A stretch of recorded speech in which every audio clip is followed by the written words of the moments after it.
Heart में बिजली ले जाने की जो नसें होती हैं वो एक से ज़्यादा होती हैं। तो जब तक एक नस है तब तक तो बिजली बराबर जाती है उस नस से, पर अगर दो नसें हो जाती हैं तो ये दोनों नसों के बीच में शॉर्ट सर्किट्स होने लगते हैं और धड़कन बहुत तेज़ बढ़ जाती है। अगर ऐसी समस्या है तो हम पहले ईपी स्टडी करते हैं।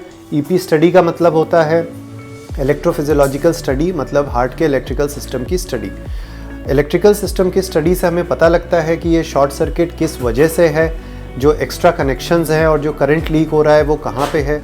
एक बार हमें वो पता लग जाता है तो फिर हम उस जगह का जाके सिकाई कर देते हैं। नमस्कार, मैं डॉक्टर अविनाश वर्मा हूँ।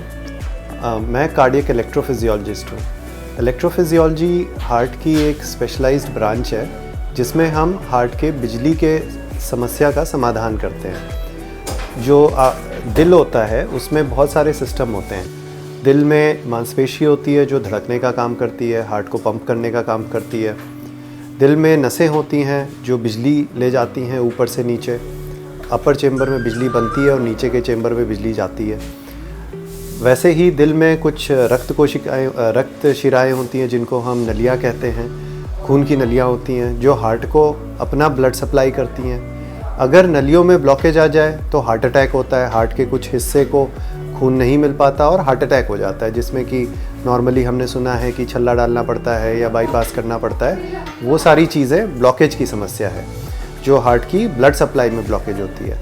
हम जिस चीज़ की बात कर रहे हैं वो इलेक्ट्रोफिजियोलॉजी। इलेक्ट्रोफिजियोलॉजी मतलब हार्ट के बिजली के सिस्टम की स्टडी।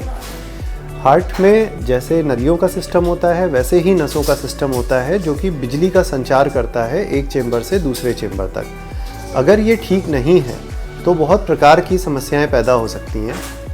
कुछ समस्याएं ऐसी हैं जिसमें कि बिजली कम बनती है।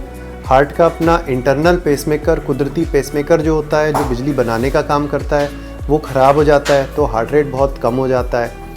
वैसे ही अगर बिजली बनाने वाला पेसमेकर ठीक है लेकिन बन के ऊपर से नीचे बिजली ले जाने वाला वायर ख़राब है तो फिर हार्ट रेट स्लो हो जाएगा, क्योंकि बिजली बन तो रही है लेकिन नीचे हार्ट को पहुंच नहीं पा रही है। तो इस केस में भी पेसमेकर लगाना पड़ता है। तो ये हार्ट रेट कम होने की समस्याएं हैं। वैसे ही एक अलग प्रकार की समस्या होती है जिसमें कि हार्ट रेट बहुत ज़्यादा हो जाता है। नॉर्मल इंसान का हार्ट रेट जो होता है 60 से 90 बीट्स पर मिनट का होता है। सो एक इंसान का दिल 60 से 90 बार एक मिनट में धड़कता है अगर वो रेस्ट कर रहा है। यही अगर बैठे बैठे आपका हार्ट रेट 150 हो जाए, 180 हो जाए बिना किसी वजह के, तो ये एबनॉर्मल है और ये एक बीमारी का लक्षण हो सकता है। बहुत प्रकार की बीमारियां होती हैं जिनसे कि हार्ट रेट आपका बहुत बढ़ सकता है या अनियमित हो सकता है, अनियंत्रित हो सकता है। यूजुअली एज के हिसाब से डिपेंड करता है कि वजह क्या है। बच्चों में भी ये परेशानी काफ़ी होती है जो कि जन्मजात होती है। इसमें हार्ट में बिजली ले जाने की जो नसें होती हैं वो एक से ज़्यादा होती हैं। तो जब तक एक नस है तब तक तो बिजली बराबर जाती है उस नस से, पर अगर दो नसें हो जाती हैं तो ये दोनों नसों के बीच में शॉर्ट सर्किट्स होने लगते हैं और धड़कन बहुत तेज़ बढ़ जाती है।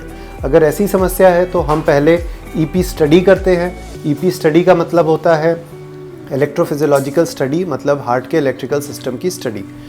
इलेक्ट्रिकल सिस्टम की स्टडी से हमें पता लगता है कि ये शॉर्ट सर्किट किस वजह से है, जो एक्स्ट्रा कनेक्शंस हैं और जो करंट लीक हो रहा है वो कहाँ पे है।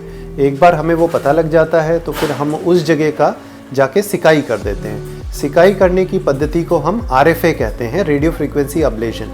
उसमें हम रेडियो फ्रीक्वेंसी एनर्जी को उस लोकल एरिया में देते हैं, तो वो जो नस है जो एक्स्ट्रा है, जो शॉर्ट सर्किट क्रिएट कर रही है, वो परमानेंटली ख़त्म हो जाती है। तो ये जो बीमारियां हैं जो बच्चों को होती हैं या इवन यंग एडल्ट्स को भी हो सकती हैं या कभी कभी 60-65 की उम्र में भी ये सामने आ सकती हैं। ये जो शॉर्ट सर्किट की बीमारियां हैं इनका जड़ से इलाज रेडियो फ्रीक्वेंसी एनर्जी से हो सकता है। इस पद्धति से 99% सक्सेस रेट है पूरी ज़िंदगी ये समस्या ख़त्म हो जाने का, और उसके बाद कोई दवा नहीं चलती। बहुत कम ही बीमारियां हैं हृदय रोग में जो कि परमानेंटली ठीक हो जाती हैं किसी प्रोसीजर से, और सारी दवाइयाँ बंद हो जाती है। बच्चों के लिए ख़ास तौर से ये बहुत ज़रूरी है क्योंकि एक बच्चा पूरी ज़िंदगी दवा नहीं खा सकता वो बीमारी के लिए, जो कि 99% सक्सेस रेट से पूरी ज़िंदगी के लिए ठीक हो सकती है। एक और समस्या होती है जो कि आज जो हमने जिस मरीज़ का किया उनके समस्या थी, उसको हम एट्रियल फिब्रिलेशन कहते हैं। हार्ट के अपर चेम्बर का अनियमित और अनियमित तरीके से धड़कना, ये एक एज रिलेटेड समस्या है, उम्र की वजह से होती है। जैसे जैसे उम्र बढ़ती है 50-60 के ऊपर, वैसे वैसे हार्ट की भी उम्र बढ़ती है और हार्ट के अपर चेम्बर्स में स्कार्स आ जाते हैं। उसकी वजह से जो बिजली है वो सुचारू तरह से एक तरफ से नहीं चल पाती, कई छोटे छोटे टुकड़ों में बढ़ जाती है।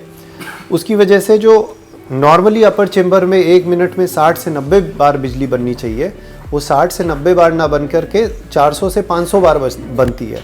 अब जब इतनी ज़्यादा बिजली बनेगी तो आपकी हृदय गति भी बहुत तेज़ हो जाती है और अनियमित हो जाती है। इसको हम AF कहते हैं। ये इंसानों का सबसे कॉमन अरिथमिया है। EP स्टडी जो हार्ट के इलेक्ट्रिकल सिस्टम की स्टडी है, ये जनरली उन लोगों को ज़रूरत पड़ती है जिसमें कि हमें डॉक्यूमेंटेड अरिथमियाज़ के एपिसोड्स मिलते हैं। मतलब कि अगर सपोज़ करो कि आपकी धड़कन बहुत बढ़ गई या आपको चक्कर बेहोशी आई और आपको मिला कि धड़कन बहुत स्लो हो गई है और आप अस्पताल में गए, आपका ECG हुआ, ECG में कोई गड़बड़ दिखी है, या तो अगर डॉक्यूमेंटेड गड़बड़ है ECG में, या तो धड़कन बहुत तेज़ है, धड़कन बहुत स्लो है, AF है, PSVT है, ये सारी चीज़ें हैं जो हमें ECG में देखने को मिलती हैं। LBB भी है, RBB भी है, ये सारी चीज़ें हैं जो ECG की गड़बड़ियाँ हैं। उन चीज़ों को कंफर्म करने के लिए कि वो जो गड़बड़ी आ रही है वो किस वजह से, हार्ट के कौन सी इलेक्ट्रिकल प्रॉब्लम की वजह से आ रही है, उस चीज़ के लिए हम EP स्टडी करते हैं। EP स्टडी का पर्पस होता है हमें पता लगाना कि समस्या क्या है और कहाँ पे है। इससे हमें समस्या का पता लगता है पर समाधान नहीं होता। समाधान के लिए हमें रेडियो फ्रीक्वेंसी अब्लेशन करना पड़ता है, जो कि हम साथ में ही करते हैं। अगर हमें मिल गया तो हम उस तैयारी के साथ में आते हैं कि हम उसी समय उसका रेडियो फ्रीक्वेंसी अब्लेशन करके वो समस्या ख़त्म कर दें। किस उम्र में होती है? तो बच्चों की भी होती है, बड़े उम्र में भी होती है। मिनिमम हमें 4 से 5 साल का बच्चा की हम EP स्टडी कर सकते हैं। मिनिमम 17 से 20 किलो का वज़न होना चाहिए। तो 17 से 20 किलो के वज़न के बाद हम कभी भी EP स्टडी कर सकते हैं।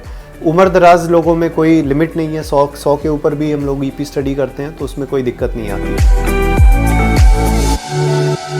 EP स्टडी कम्प्लीटली पेनलेस है, कोई चीरा टाका नहीं लगता। सुई से एक एरिया को पैर में हम सुन्न करके वहाँ से हम तारों को हार्ट के अंदर लेके जाते हैं और हम वो इलेक्ट्रोड्स को हार्ट के अंदर अलग अलग जगह लगा के उसका चेकअप करते हैं।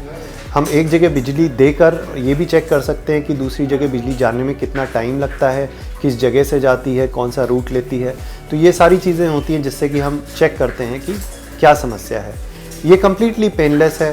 प्रोसीजर कितनी देर चलता है ये इस पे डिपेंड करता है कि किस प्रकार की समस्या है।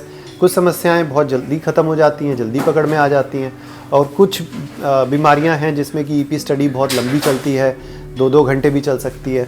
तो वो प्रॉब्लम के ऊपर डिपेंड करता है कि केस कितना लंबा चलेगा। यूजुअली बेहोश नहीं करना पड़ता है, इसमें सुन्न करके ही काम हो जाता है। EP स्टडी प्रोसीजर के बाद रिकवरी टाइम बहुत शॉर्ट होता है।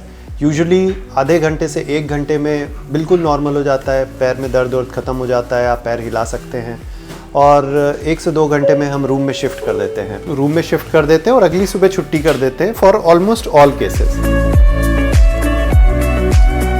EP स्टडी में खर्चा डिपेंड करता है कि किस टाइप की EP स्टडी है। सिंपल EP स्टडी है, कॉम्प्लेक्स EP स्टडी है, कैथेटर्स कितने हमें यूज़ करने हैं, टाइम कितना लगता है, और RFA हमें किस टाइप का करना है। यूजुअली अगर हम लेके चलें तो 90-95% केसेस में जो EPS प्लस RFA का खर्चा है वो अराउंड 1 लाख के करीब में हो जाता है, जो कि काफ़ी रीज़नेबल है as compared to going to Delhi या स्वागत हॉस्पिटल के बाहर जाने में। अगर हम जैसे दिल्ली जाते हैं तो हमारे सेंटर पे उसका खर्चा सेम चीज़ अराउंड 1.5 लाख के करीब पड़ती है। खर्चा इसके ऊपर डिपेंड करता है कि हमें क्या क्या सामान इस्तेमाल करना है और बीमारी किस प्रकार की है।